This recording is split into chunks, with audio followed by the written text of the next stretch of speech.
The media and the Iranian propaganda machines are out there desperately spinning rumors about a new deal, trying to make you think they've still got cards to play. But let's look at the reality.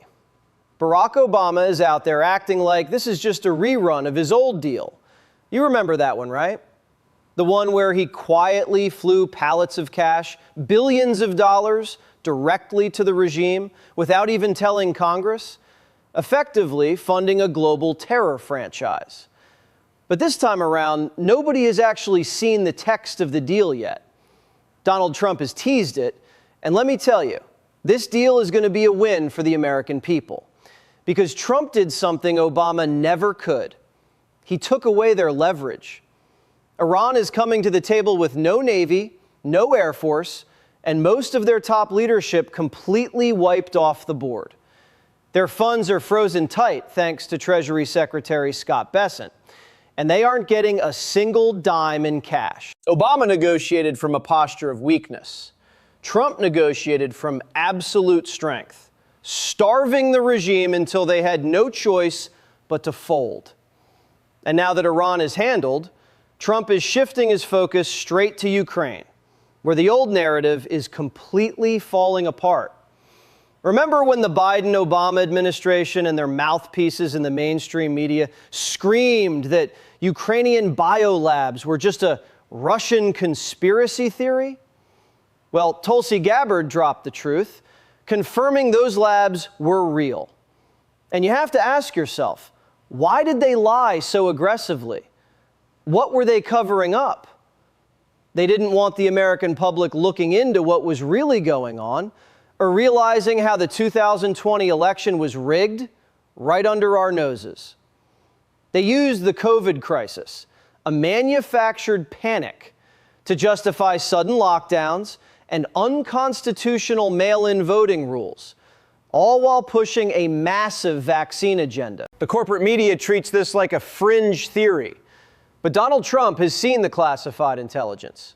He knows exactly how the deep state operated, and now the truth is trickling out to the public. When everyday Americans start connecting the dots, looking at gain-of-function research, dangerous pathogens like Ebola, and how these operations tie back to global disruption, they start asking the real questions. This wasn't a foreign plot, it was an inside job by a tyrannical, weaponized establishment that wanted to neutralize your vote and keep their grip on power at all costs. Trump knew he couldn't just march the military into Washington to arrest these deep state players head on without risking a literal civil war. These people don't care about the American worker. They care about open borders and maintaining their globalist system. So, Trump played the long game. This is unconventional warfare, a calculated counterinsurgency to systematically wake up the population and expose the treasonous actors who weaponized everything from pandemics to illegal immigration to weaken the nation. Step by step, the Obama-Soros playbook to make Americans hate their own country is collapsing. Instead of misery and division, Trump is reframing the culture, using massive, high-energy platforms like the UFC to show strength, pride, and what it actually means to be an American. The country is finally tuning out the fake news, looking at the real adversaries, and learning how to stand up and fight for its freedom again. No matter what the deep state tries to pull next, their desperate little game plan is officially dead in the water. The counterinsurgency is winning.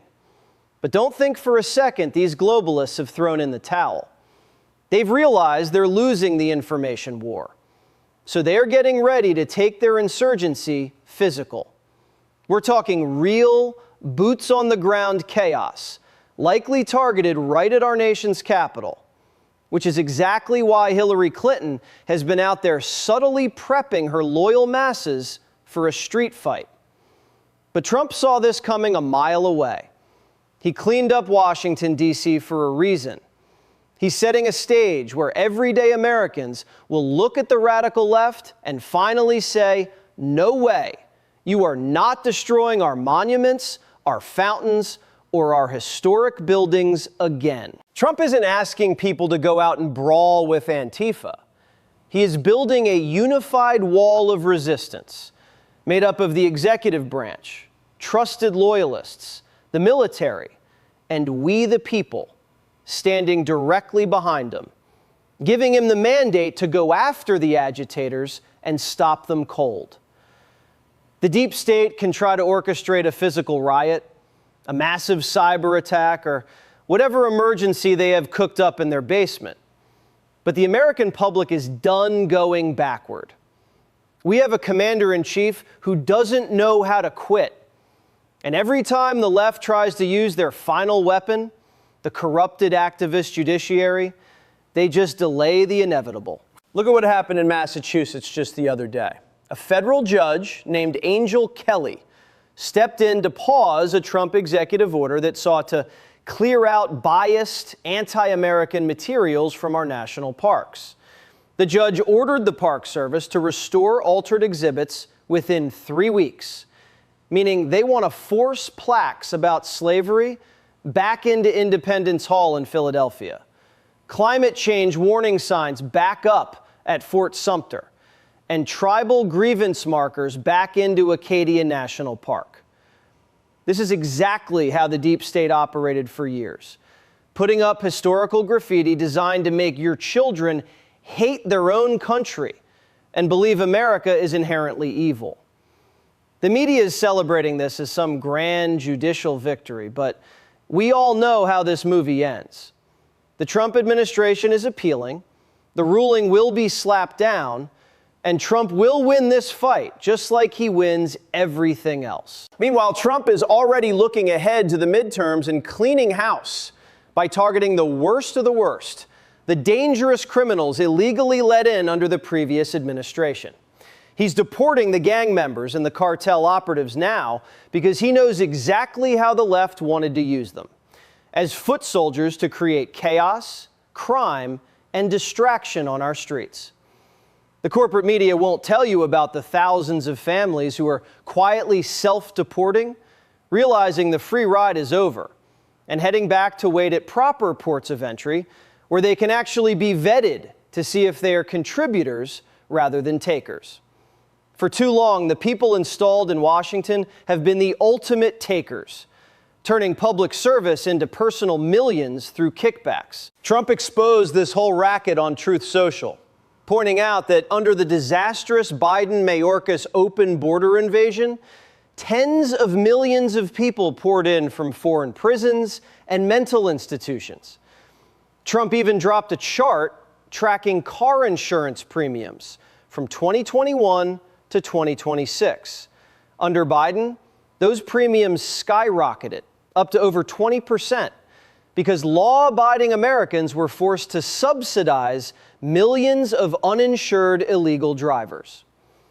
But after a solid year of Trump's zero-tolerance policy, halting the invasion, those insurance premiums have completely tumbled into negative territory.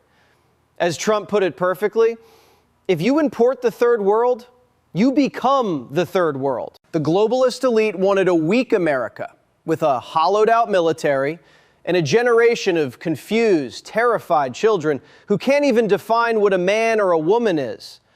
They knew they couldn't conquer a strong, masculine population, so they infiltrated us from within, hoping their proxy organizations could eventually rip the country apart.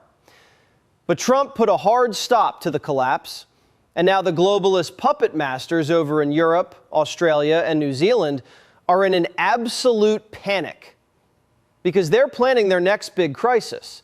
Whether it's a regional war or a massive digital blackout, they know they have to lock down the flow of information.